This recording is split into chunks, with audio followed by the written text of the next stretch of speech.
Le Saint-Sacrement.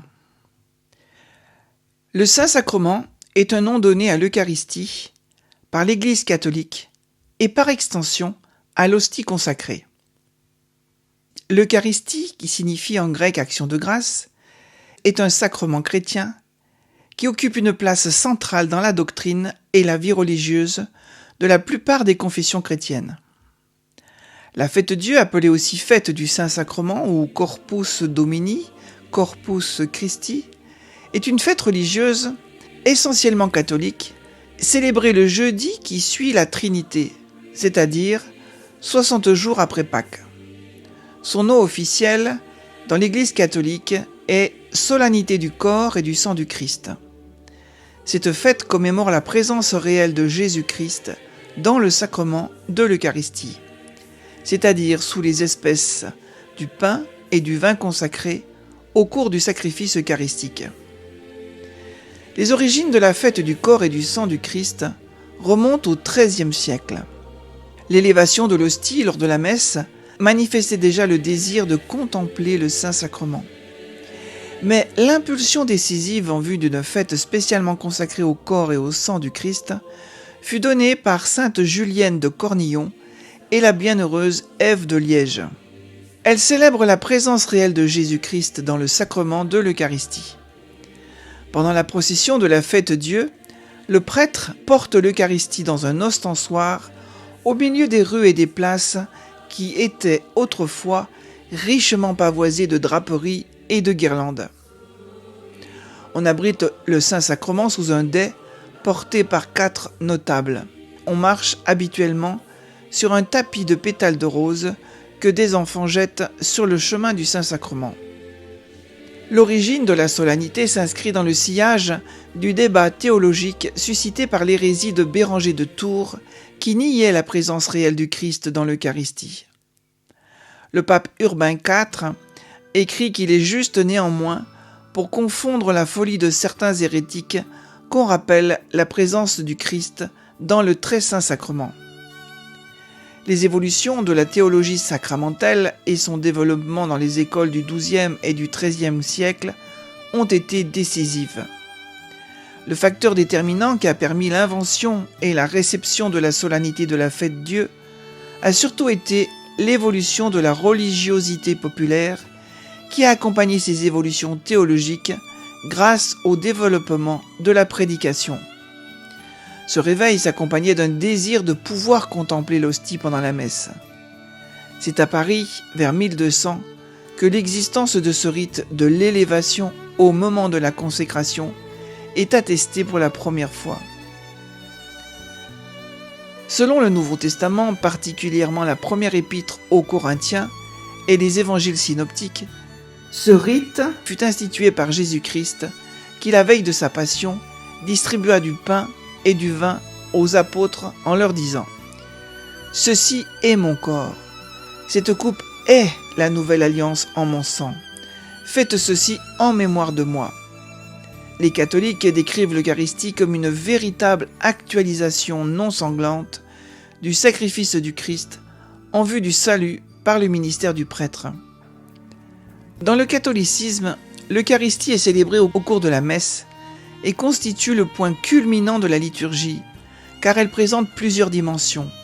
Action de grâce, louange adressée à Dieu le Père, mémorial de la passion, de la mort et de la résurrection de Jésus, qui se donne en sacrifice pour le salut des hommes, célébration de la présence réelle du Christ dans l'Eucharistie, ressuscité et vivant par la puissance du Saint-Esprit, et partage des éléments eucharistiques, le vin et le pain, qui dans la célébration deviennent le corps et le sang du Christ, offerts en sacrifice sur la croix et ressuscités.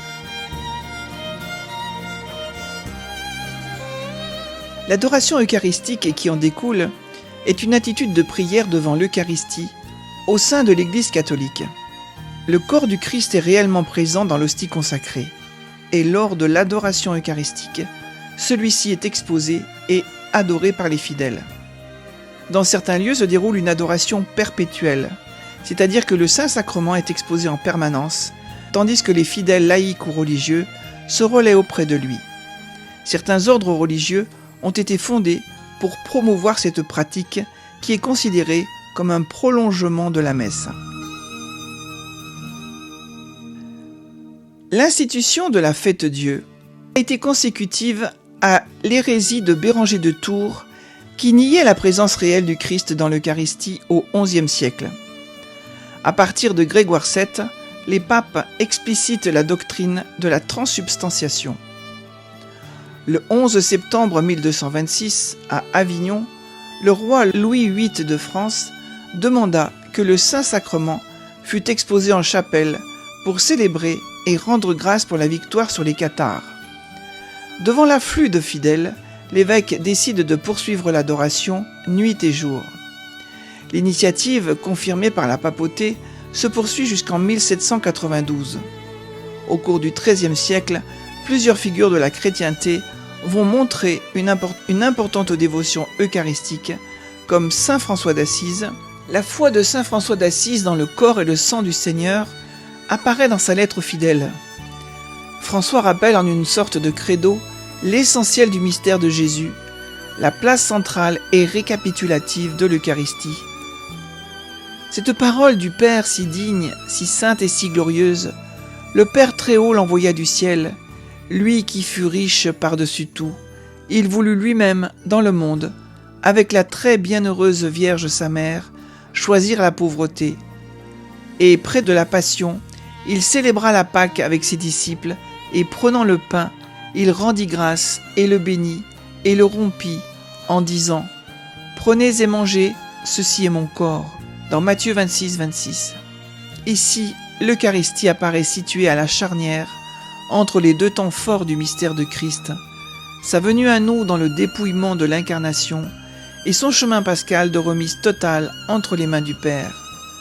Pour François, incarnation rédemptrice, conversion de vie et réception de l'Eucharistie sont trois réalités profondément imbriquées.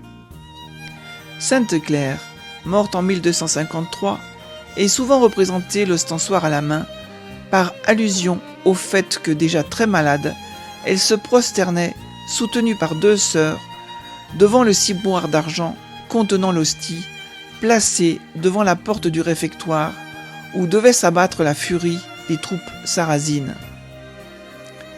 Saint Thomas d'Aquin, mort en 1274, a marqué la pensée catholique par son art de la synthèse, la profondeur de sa réflexion et sa capacité d'exposition pédagogique de la foi.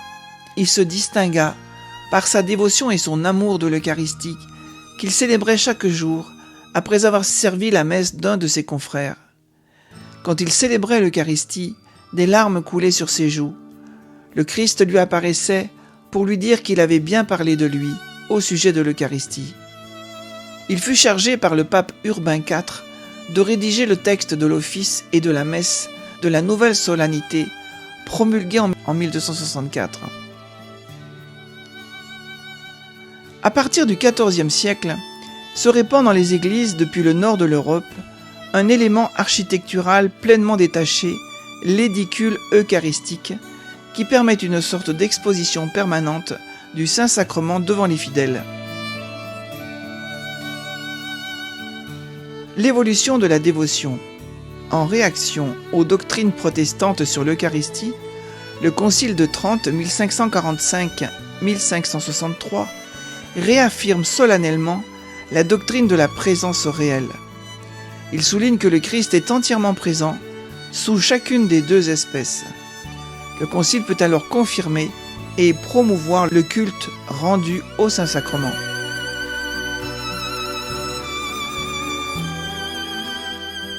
Une autre figure joue un rôle important dans le développement de la dévotion eucharistique. Pierre-Julien Aymar, fondateur d'ordres religieux centrés sur l'adoration du Saint-Sacrement. Le pape Léon XIII accompagne la mise en place du Congrès eucharistique international à partir de 1881, dont l'objectif est de lutter contre l'ignorance et l'indifférence religieuse par la promotion du renouvellement de la foi en la présence réelle. Ce pape publie également en 1902 l'encyclique Mirae Caritatis, consacrée à la doctrine eucharistique. Au XXe siècle, les congrès eucharistiques prendront une dimension de plus en plus internationale et missionnaire.